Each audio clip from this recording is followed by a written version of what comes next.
আজকে তো আমাদের বিয়ের 2 দিন পুরো হলো গো। তুমি আজই চলে যাবে? ওইখানে যাওয়াটা কি অনেক জরুরি? আমার কেন জানি ভয় লাগছে গো। আমার খুব ভয় করছে। সীমা, তুমি চিন্তা করো না, ওইখানে তো আমার যেতেই হবে। ওপর থেকে অর্ডার আসছে, কাশ্মীরে সন্ত্রাসবাদীরা আক্রমণ করেছে, এখন আমাকে যেতে হবে। হ্যাঁ, তুমি যাবে, কিন্তু আমার ভয় হচ্ছে, কেন জানি ভালো লাগছে না গো। ভয়ের কিছু নাই সীমা, আমি ভালোভাবে ফিরে আসবো, তুমি চিন্তা করো না। নতুন বউকে এভাবে বাড়িতে রেখে যেতে রবিনার ভালো লাগছিল না, কিন্তু কি করবে, তার উপর থেকে অর্ডার আসছে, এখন তো যেতেই হবে। তার দেশের জন্য নিজের ডিউটি পালন করতেই হবে। সেই জন্য সে কাশ্মীরে চলে যায় তার টিমের সাথে।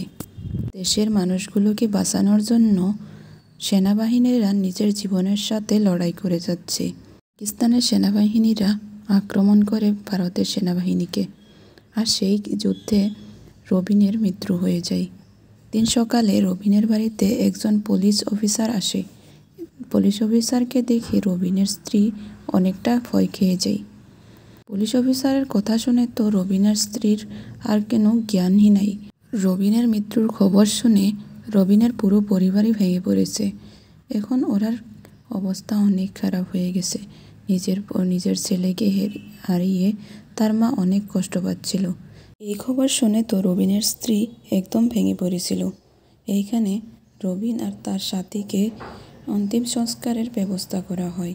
সম্মানের সহিতে দুজনকে অন্তিম সংস্কার করা হয়।